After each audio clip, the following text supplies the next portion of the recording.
radiating confidence in me, cause I know just where I wanna be. No mistakes, it's defining me, cause living dark is such a tragedy.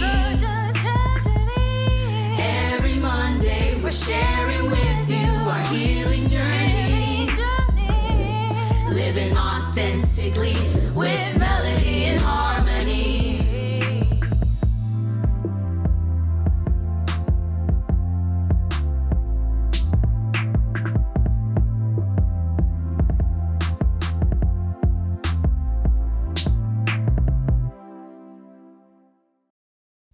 Hello and welcome to Rhythm and Purpose, the podcast where we, two high school graduates, learn to navigate the adult world in an alternative way.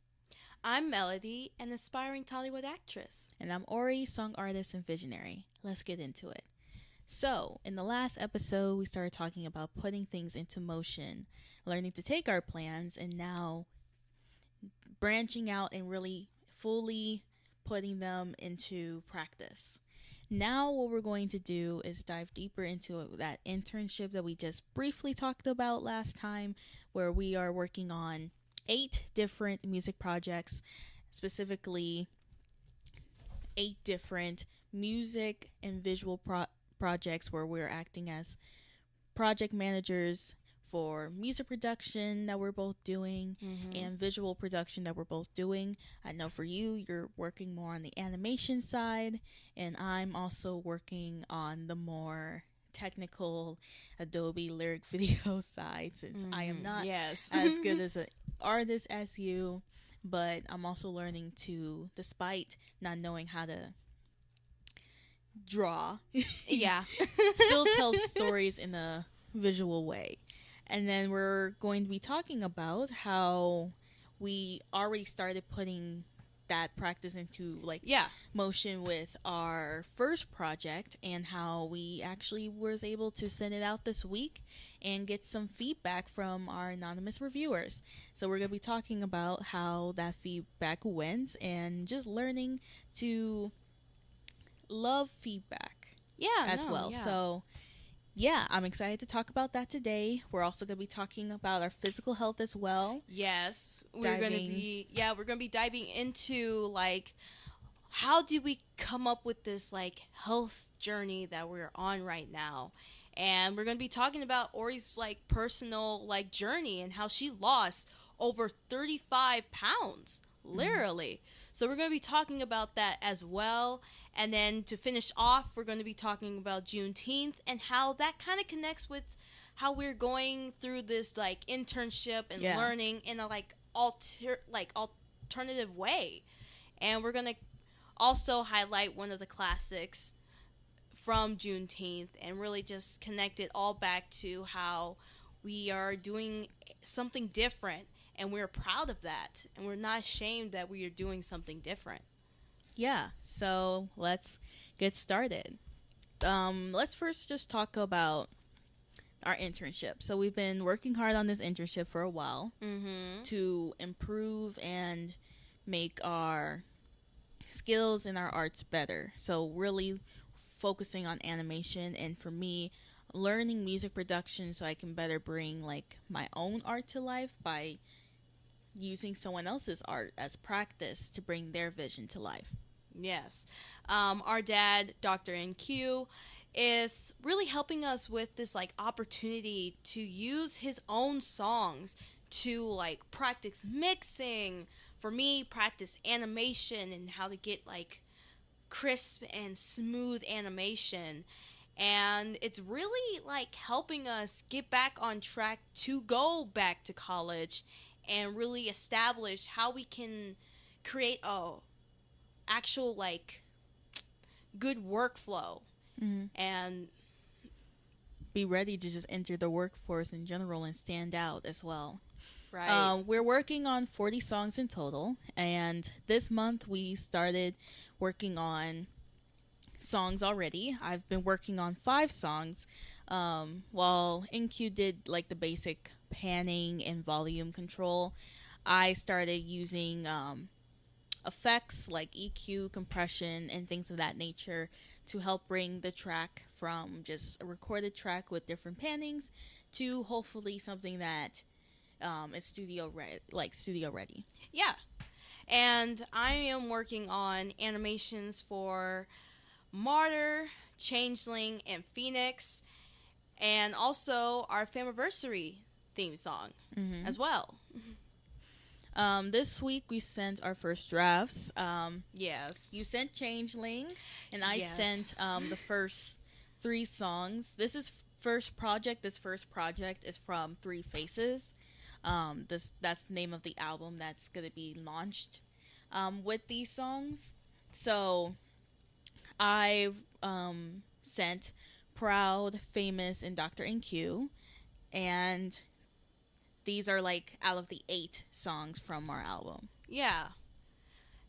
And just getting like Changeling out, because I'm doing like most of the animations for this album. So I sent out a draft of Changeling, and I got like really good feedback, like really, really good feedback, because I know that that currently right now my animation is not where it should be. And I definitely know that was one of the things that my dad helped point out to me, because there is a part in Changeling in the beginning where it's just 30 seconds of blank space. And my dad was helping me understand how that is actually really harming the whole video, because to an audience member, they don't know what's going on. And if the first 30 seconds, which that's like the 30 seconds that either tells us whether to keep watching or not, if the first 30 seconds is blank, completely blank, then of course anyone would click off. And just really understanding how I have to make sure that my animation is not being the harm of this music, because I really want the artist's message to be out there and not have my animation ruin it. So I'm really like understanding how I need to get better at like making the animation smoother, have to understand how to make my workflow more efficient and stuff like that, so I don't be the detriment of the song, because the animation is helping the song. It's not the thing that is being supported by the music, if you know what I'm saying. Yeah. That is like very, very interesting to reflect on. I do disagree with the language of ruin. I think what the point of that was really saying how to make the music flow with the visual. Yeah. Your art wasn't exactly ruining the music, because the music was going to stay as it was, but it definitely did tell a different story that would have left a different impression on people. Yeah, because no, really I get that. what makes it ruined is subjective. It like depends on the person. Even if you did it like a different way and like or did it perfectly in your eyes, in some people's eyes it might be seen as ruined. But I think what the better thing is, like, is this like the story, is these visuals really telling the story that the artist wants to tell. Yeah, that's I completely understand that, because I do want the story to be clear. I really want for the audience, even if they don't like it, I want the story to be clear, that if someone was watching it, they could be like, oh, I get it. It's not my cup of tea, maybe because like the animation style is not what they like, but it can be like, oh, I get what you're trying to say, instead of me having to explain myself. Because Right, that's really what what you really are learning. At least that's what I've kind of gathered, as well as like a project manager, because I'm the project manager of this specific project. That's what I've been noticing. Yeah. Is that your art didn't like ruin the thing, because by themselves they are pretty good art pieces, but they did lack clarity. Yeah, and that's the thing that I don't want my animations to be. Like a thing where people have to play the guessing game in order to figure out what are they talking about. Or have those empty spaces. I definitely don't want for the audience to be taken aback from it because there's 30 seconds of empty space, if you know what I'm saying. Mm-hmm. So, but... Yeah, absolutely. But I definitely know wouldn't have gotten to that point with my animation without you and Dad, like, helping me realize that. And I know at first... I know at first it was, like, kind of, like, difficult for you to, like, be critical. So I definitely know that was, like, something that was new for you. But with your help, it really did help me understand that I have gaps and I need to work on them. Right, yeah. Yeah, as a project manager, I definitely was, like, not doing you justice. I was definitely not really being as attentive as I should have been. Because I definitely should have caught this earlier on. Because it was so unclear, I honestly kind of blame myself partially for that. Because I was supposed to be, like, the person who helped either, like, notice that. So all the questions that would have left from watching the videos would have either been answered, or we could have found a different way around it. Because I wasn't really paying as much attention to your art, or because I didn't also want to be, like, too critical. Because I do understand that animation does take a while. A lot longer than people might even, like, realize. But at the same time, I have seen and witnessed what you could do, even with less time than you have. And I do blame myself for allowing that to be, like, almost an excuse or a buffer, when in reality, I've already seen you do so much in such a little time. And we're trying to prepare for the studio. We're trying to prepare for the real workforce. And you may not be able to, more than likely not, be able to get, like, as much time and stuff as you are getting now to do these animations. So as a project manager, I had the duty to prepare you for that. And that's where I know I failed a bit with this first draft, and that's the thing that I'm reflecting on as well. Yeah, no, and I'm also reflecting on how I could have, like, definitely, like, with your, like, suggestion of me looking up videos to help me with certain elements that I wanted in my animation videos, and having the knowledge once I watched those videos to actually, you know, produce that effect or animation style. I definitely know that I failed on my part to take that suggestion and look up things, because I'm a learner right now. I know that I have to get to the point where I can do this stuff, like, you know, quicker and faster, you know? Yeah.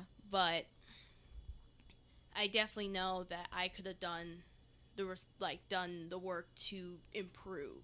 So I definitely know that's something that I'm reflecting on. Yeah.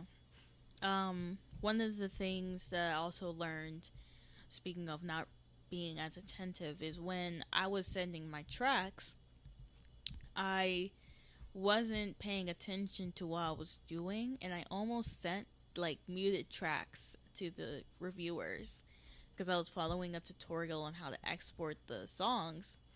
And while I was doing that, I didn't think to, like, check, like, hey, one, are these songs that I'm exporting, are they ready? Are they good?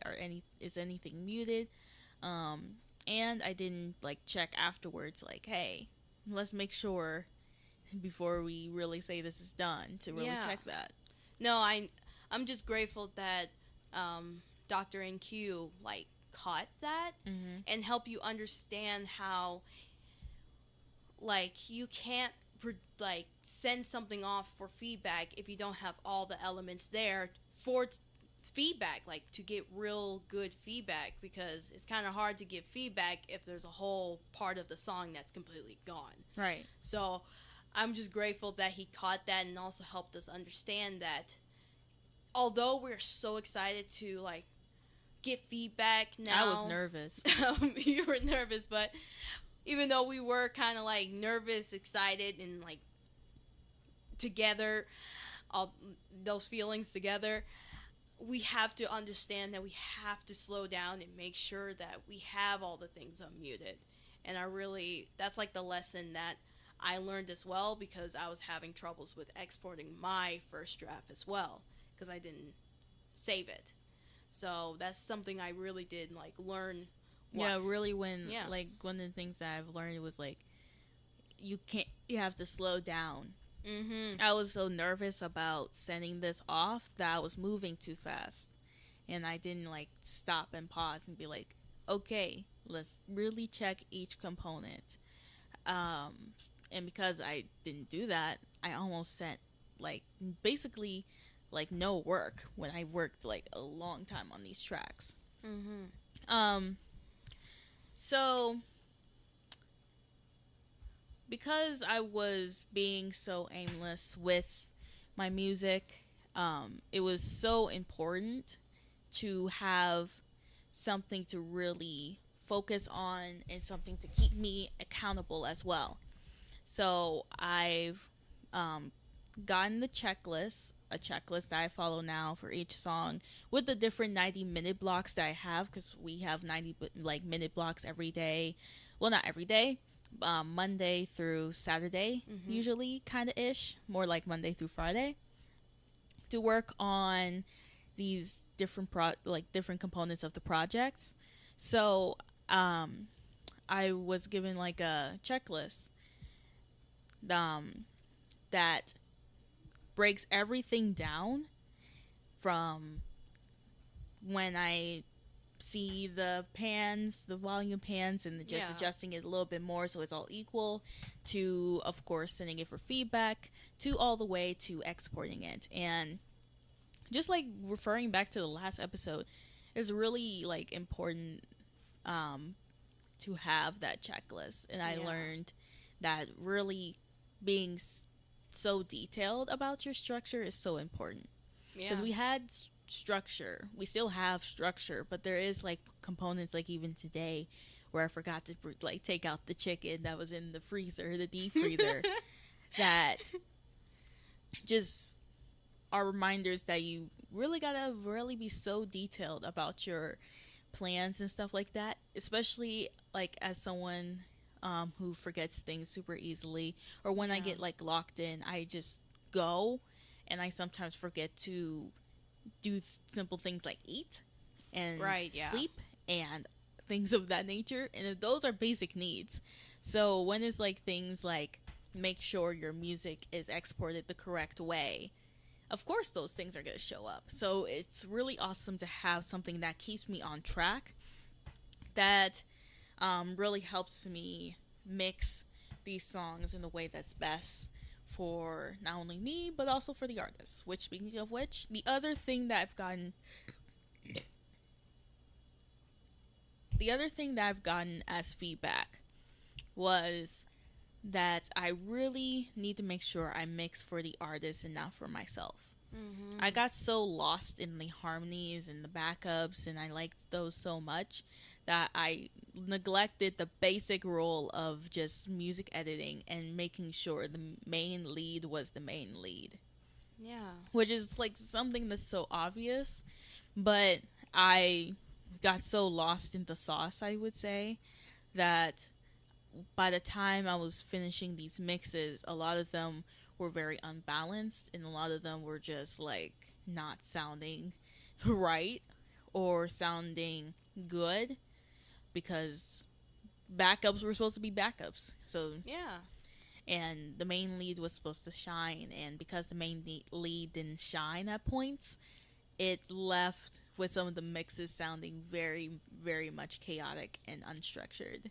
So that was one of the things that I had to really remember, is that yes, as a singer, I can notice those harmonies and stuff, and I really enjoy those things, or like like specific takes that I like. I could personally like, but I gotta remember that I'm not mixing for myself. I'm mixing for the artist and their audience, and the audience wants to hear the melody. They don't necessarily. Yeah.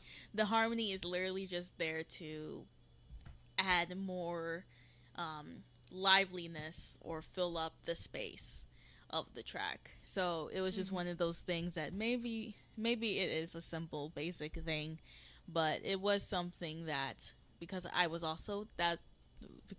excited about mixing and stuff, that I did allow myself to forget. Now, let's talk about our physical health. So, I'm on a big weight loss journey, and I have lost 35 pounds, and I'm trying to lose 80 pounds in total, so I'm almost halfway there. I want to be in the best shape possible, not much for aesthetics, even though I'm not gonna lie.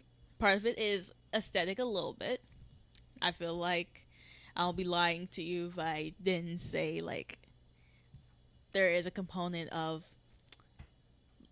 aesthetically I would like to look a certain way that is definitely involved. That, like, some of my workouts is tailored to getting bigger arms and getting bigger like glutes and things like that. But mainly though, it's about being physically fit and ready to perform when I step into the music industry at my best.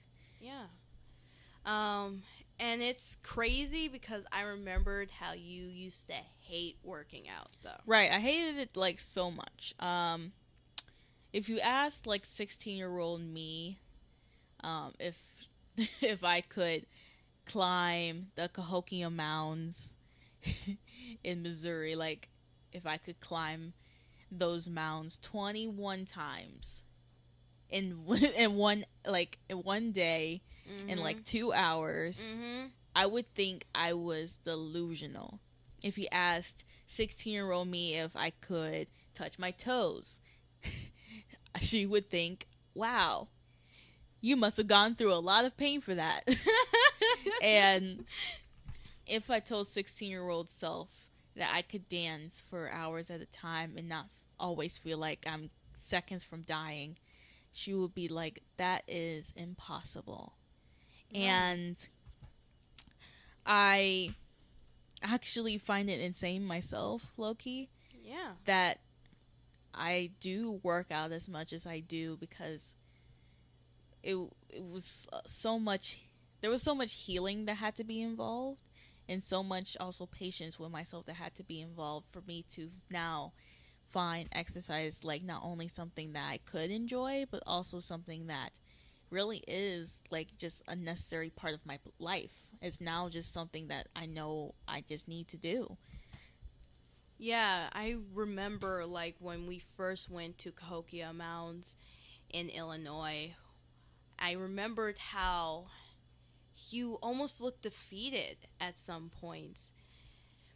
And I know if we could go back in time and show that girl to who you are now, I definitely know it would like change that girl's life in a way, because it took a lot of conversations and a lot of even tough love for you to really see what you had. Like, you have the capability, and I definitely know like you have done so much and you're on this path, and I'm like really proud of you because you have grown so much from when we first went to Cahokia Mounds. You've grown so much. I appreciate that. And I'm just glad as well because stamina wise things have gotten better. Energy wise things have gotten better. But I will say, like, I started this journey in like March, maybe February of this year, and even though I did lose a lot because it's right now June, I still could have definitely done more at this point, but the hardest part is the diet. And it's still very much a part that I'm still navigating through.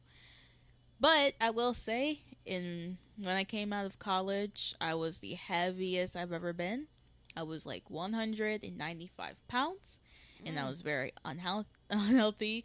I was not drinking water. Like, I was drinking teas. I used to drink Sprite and tea at the same time. And I would drink like tons of very sweetened, very like sugary coffee. And I would rarely drink water. Yeah. So I was severely like dehydrated.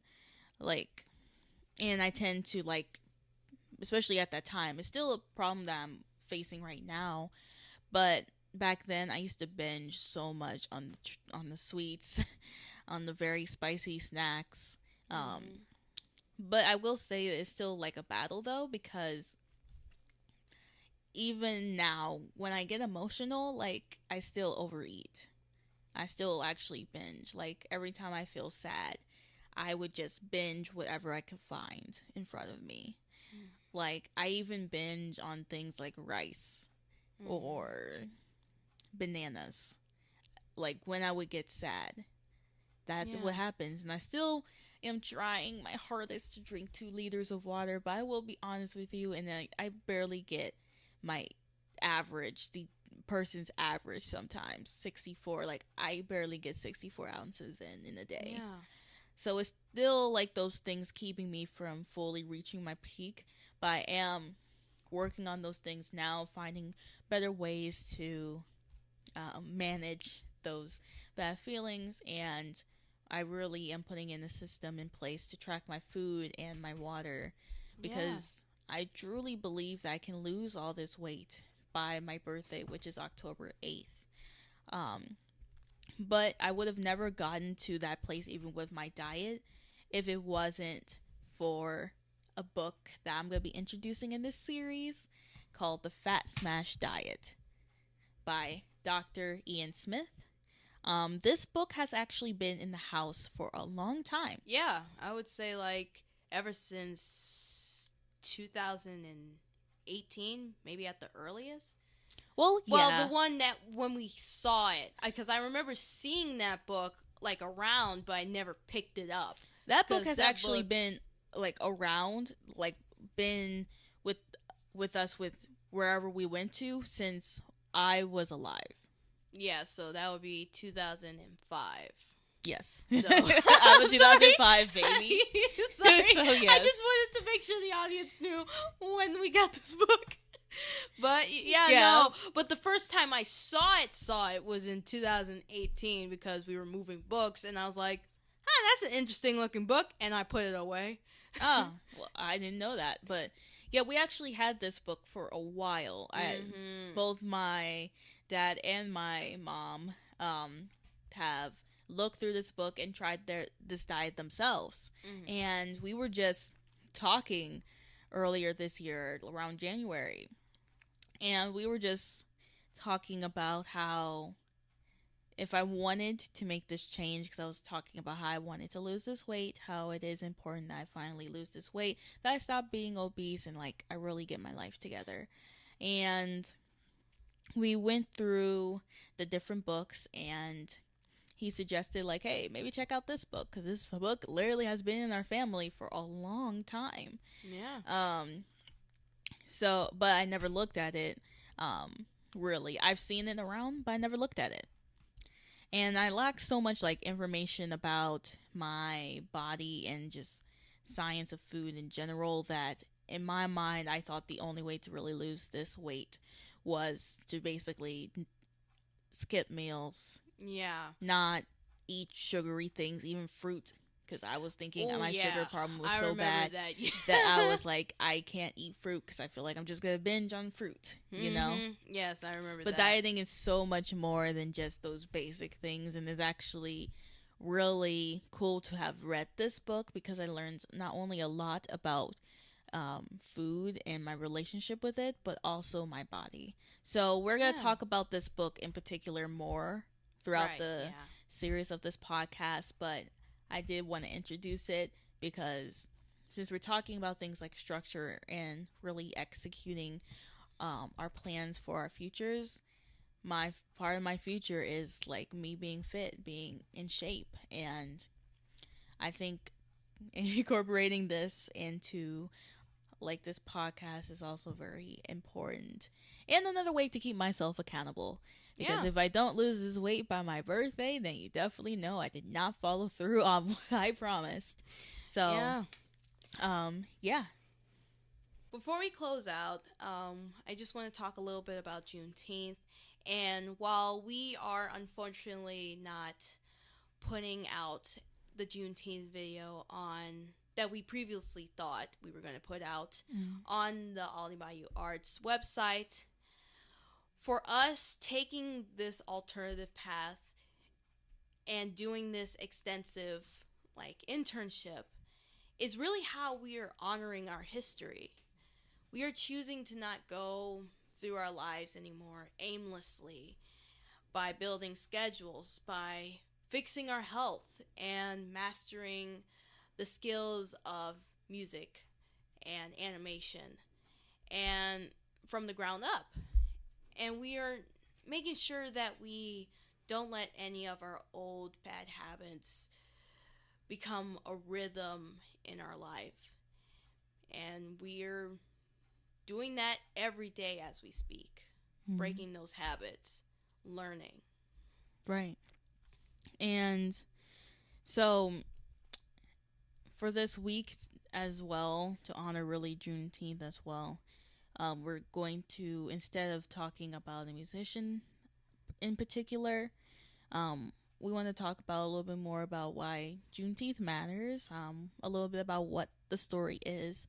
So not only do we choose to honor Juneteenth with our actions, like you're saying, we can also talk a little bit about the story and hopefully have maybe someone out there look more into it and learn more for themselves, because we are definitely not experts. We definitely do not. We're still researching about this till this day. Right. We're not experts, but we really want for our actions and to honor Juneteenth. Yeah. So, yeah, like a lot of people actually don't know the story really behind Juneteenth. A lot of people think that slavery ended and everyone was like, oh, we're happy and we accept black people again. well, accept black people. And that's not what actually happened. When Abraham Lincoln signed the proclamation that freed enslaved people, it actually was delayed for the people in Texas. Around 250,000 enslaved people in Texas did not know that they were free until a man named General Gordon Granger came down and actually let them know, like, hey, y'all been free for 2 years. Nothing's changed. And a lot of people don't actually know that. And I definitely know for me, even right now, I want to do more research about it because I don't really fully understand the story, but I do want to learn more about it because, like, that's like a shock to me because, like, I thought once the proclamation was signed, everyone was free, and that's how we got here. It, like, surprises me that, well, it doesn't surprise me, but it does seem just out of worldly. Yeah. That these people went 2 years without knowing that they were free.